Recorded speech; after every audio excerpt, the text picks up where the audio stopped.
PA Figs here. Hopefully everybody is having a better early spring than I am. It has been cold here in Pennsylvania, but it's almost the end of March. It should start warming up, so I'm going to start giving some of these fig trees a head start. You can see they're starting to leaf out in the garage, and I don't like to leave them in there too long when they leaf out, because otherwise it's hard to adapt them to the light once it is time to move them out. But it's too cold to move them outside, so we're moving them into the greenhouse. They have a tendency to take over in the greenhouse because they grow so quickly. But one thing I wanted to show everybody is the amount of die-off. You know, normally I have a, I lose maybe 1% of my trees each year. Maybe 2%, 1 out of 50. I'll always lose like one tree, it seems. And then I'll have a little bit of dieback here and there and others, but for the most part they pull through just fine. Well, this year, at least half my trees have significant dieback. And I'm noticing the ones in the self-watering containers tend to have done a little bit better. Although the smaller ones in the self-watering containers still have significant issues. This guy here looks like it's going to have some dieback. But like my Mertenenka ramata, here, it's hard to see. I know it's dark, I'm sorry, but it just has significant. I mean, this whole branch I think is dead. On this side, it's probably dead to about here. Unusual amount of die-off. I just don't know exactly why. Coliedame grace. Followed up, it's alive till probably about there, and then the whole top of it appears to be dead. But there may be still some life in there. I may be up to that point. I'm gonna let it go, and we'll see what pops out here. The good news is the rarest fig that I have in my tree, my Black Madeira UC Davis, is sprouting out nicely. No dieback at all. This is what drives me absolutely insane as a fig hobbyist. How can one of the unhealthiest trees I have no dieback, yet one of the healthiest trees I have, this Coliedame grace, has significant dieback? It just, they're right next to each other in the garage. I just don't get it sometimes. But either way, the only good news about some losses is I did need to trim a lot of these trees. I didn't get to take cuttings in the fall. And I did need to reduce my orchard size. So, Mother Nature may help me make that decision. We'll see. But, yeah, so far it's been kind of a rough spring. And I did want to up-pot some of these, or at least root prune. I overdid it. As a new hobbyist, these are some of my smallest pots. I put a lot of trees into big pots. And don't get me wrong, the figs grow really well the larger the pot they have. But man, it kills your back, and the more trees you get, the worse it becomes. If you only have a few, you don't mind lugging out, 3 55, gallon sized pots. But when you've got 50 to 100, I'll tell you what, after the 5th or 6th one, it gets pretty tiring. And unfortunately, life is kind of getting in the way this year.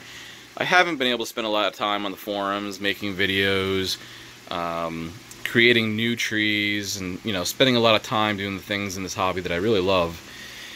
But sometimes other things in life take priorities, and try to enjoy the time you have with the trees and in the hobby. So I apologize to those of you that I may not be getting back to quickly enough, and may not be keeping in touch with as much as I should be. But I'm always around, trying to reach out and trying to stay involved when I can. But just some other stuff to take care of. I'm sure most of you know how it is.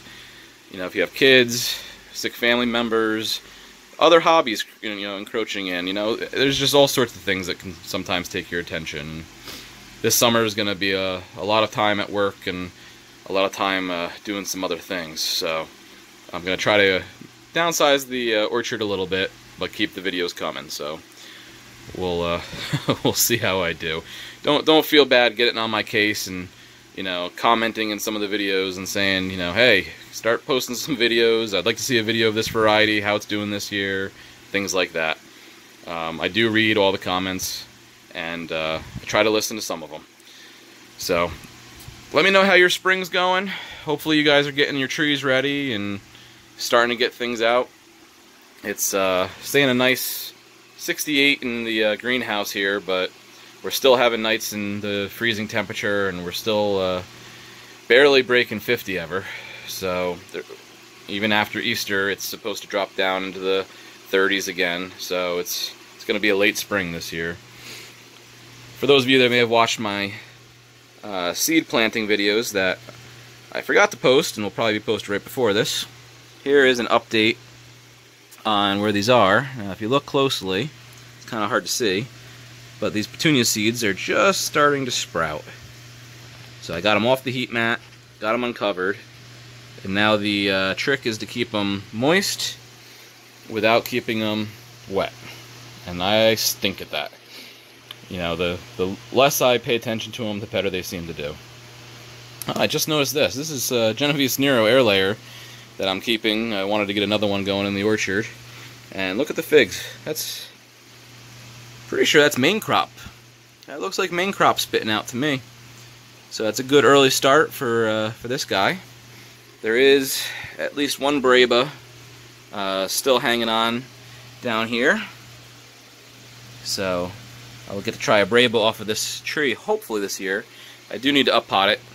I was hoping to have a little extra time in the spring to do that, but I have to find a little pot for it. I don't want to put it in a real big one, but there's another main crop there. Tree's doing well. Its mother tree is in the garage still. I wanted to bring it into here, but you know, one thing I'll tell you, is if you have a new greenhouse, you see the greenhouses, and you guys have a ton of trees in your greenhouse, and I did that, geez, what, 2-3 years ago, and the problem I ran into is if you get a cold spring where you have to keep the trees in the greenhouse longer, you run out of room. They grow so fast, you end up getting a jungle, and some people can manage through that jungle, but for me, I just end up scraping up my arms, and I have had some reactions to some of the fig sap getting on my arms. So I tend to leave a little bit more space now and not cram too much in here.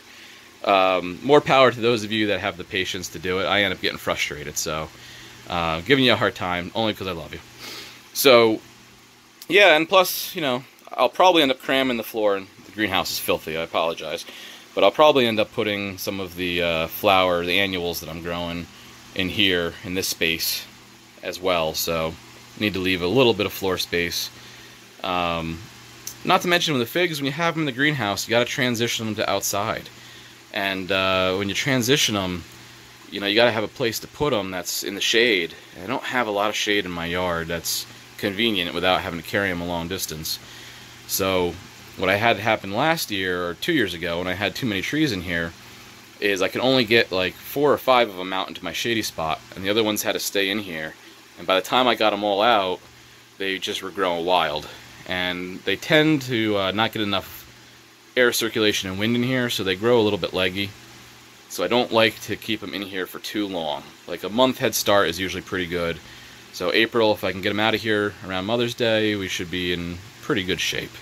So, but we'll see what goes on here, and hopefully it'll be a good fig season.